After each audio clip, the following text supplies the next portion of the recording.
Bad news for Canelo Alvarez fans. Former Canelo Alvarez payday. You want payday? I know that. Former gym mate of Canelo Alvarez, who also trained under the tutelage. Make sure you subscribe. Of Eddie Reynoso in the Canelo gym, Ryan Garcia says that Canelo did lose to Bivol in his honest, humble opinion. Once again, that's Ryan Garcia. I'll talk about it in this video. What up, fight world? It's your boy Ego, and I'm back with some more boxing. Bang. So Teddy Atlas said they tried to rob Bivol, keep the fight close, but they couldn't do it. Now let's tap in with Ryan Garcia. The world of boxing is alive and definitely woken up by a massive upset. Canelo Alvarez loses to Dmitry Bivol. Not a huge name, but clearly the man can box. He offset Canelo, 1-2, in and out movement, stayed in the pocket, body shots. He just mixed it with Canelo. Ryan Garcia had this to say. Canelo lost fairly easy. Only way I see Bivol losing is if the judges decide to steal it from him. You can't win just hitting the arms.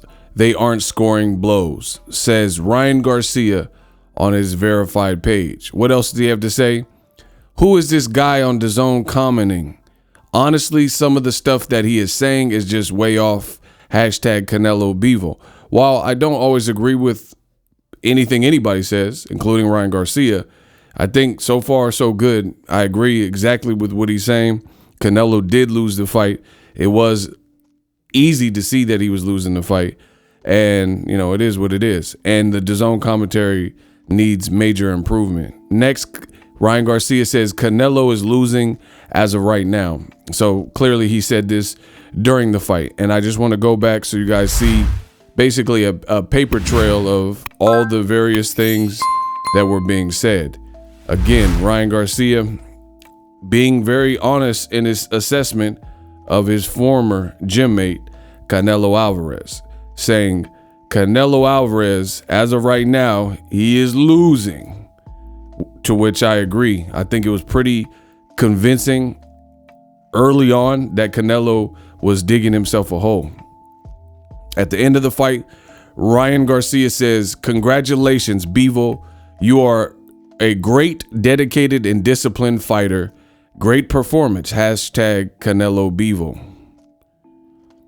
Then I guess he got some criticism or feedback for what he said about former gym mate Canelo Alvarez. Ryan Garcia responds to those critics and says, some of you are thinking like I disrespected Canelo.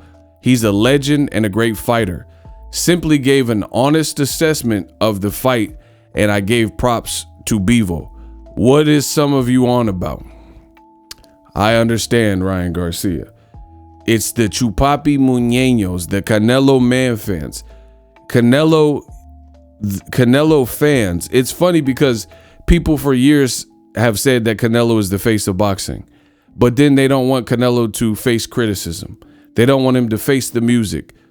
They don't want him to face off against some of the great contemporaries that he could fight, like Jermell Charlo and David Benavidez, Demetrius Andrade, guys he's really could have fought at this point for several years.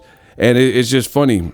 There's a saying, heavy is the head that holds the crown.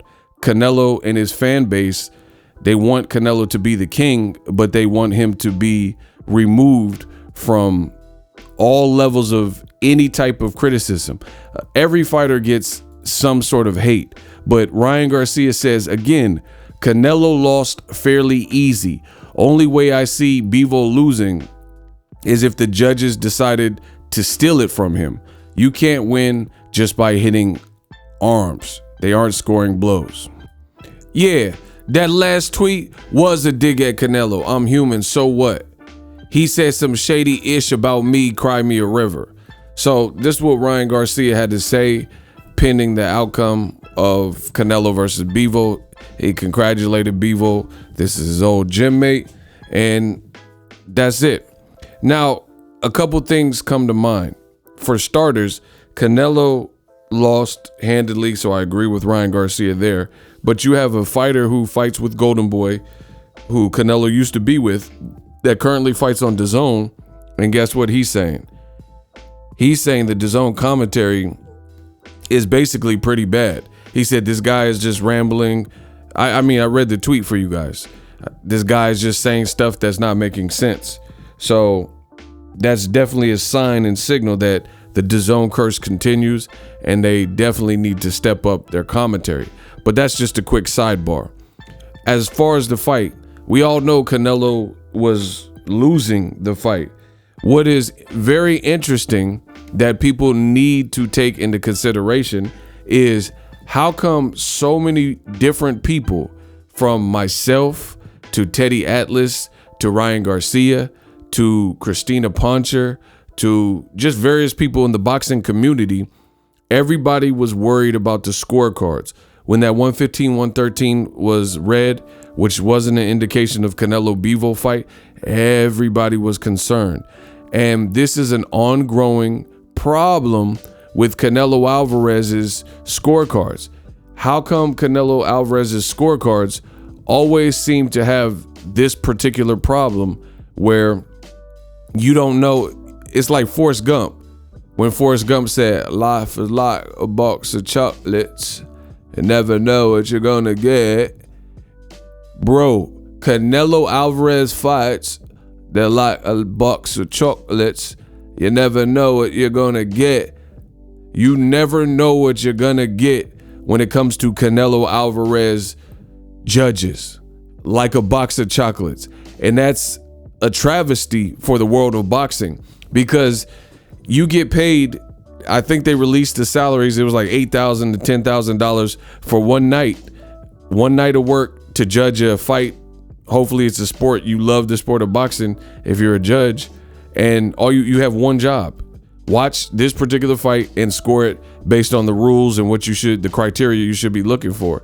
But Ryan, Teddy Atlas, myself, everybody else, very concerned anytime it's a Canelo fight. And I think the world of boxing needs to take notice to that. There's something corrupt. There's something going on where you look at Austin Trout fight, open scoring. You know, you look at the Floyd Mayweather fight, CJ Ross scored it a draw. You look at probably the Cotto fight. You know, you look at the fight with Kovalev. You look at the fight with Amir Khan. I understand they got stopped, but it's insult to injury when you, after the fight, and you see the scorecards that they were getting ready to turn in, because it just lets you know guys like Khan and Kovalev really never stood a chance, because no matter how they were doing in the fight, even if they hadn't got knocked out, they needed a knockout to win in order to beat Canelo, right? Triple G first fight, that's, you know, and the second fight. Some people think Triple G beat Canelo 2 times. And then here again, they were fixing to do that to Dmitry Bivol. Do you guys understand 115 to 113? So if they scored one round different, then the fight could have been a draw, according to the judges, right? Or if there was a point deduction, or if Canelo got a knockdown, then that means he would have won the fight, despite what we've seen in the actual fight. I mean, this is just madness, people. In the month of April, in the last 30 days, I looked at my YouTube analytics, and it showed me something. It showed me in the last 30 days, 50% of the people that watch my boxing content subscribe. So thank you. The other 50% did not. Let me know what I could do to earn your subscription. We got goals to make, but what's in it for you? This is your all access granted to boxing 24/7, boxing news, points of views, fight coverage, etc. So if you could help me spread the message to other hopefuls that are looking for this same type of boxing knowledge and boxing content, so they're well informed. And you could do that by sharing the video, throw a like, subscribe. Simple stuff, people. So Ryan Garcia, he's dishing at Canelo. Ego Stradamus strikes again. I told you from my standpoint that Ryan Garcia leaving the Eddie Reynoso gym, even though they were trying to make it look like everything was peaches and cream, I didn't really think that was the case. I thought there was definitely more than meets the eye in terms of some friction there. And now we find out that it apparently is. He just told you, I just took a dig at Canelo and he's thanking Bivol, whereas some people, if they spend a lot of time with them, consider him a friend, you know, a lot of personalities in boxing won't say anything. The future is now. The Hibernation 5s by Kenichi Bear. Hybrid gaming and lifestyle headphones. Out of the box, you can connect to any console or PC. Bluetooth ready with a low latency USB adapter, color RGB, and extreme bass mode. The Hibernation 5s adjust to you. Whether you need a gaming, travel, gym, or lifestyle headphones, the Hibernations got you covered. The new Hibernation 5s, link in the description. Customize the way you hear the world. Welcome to the nation.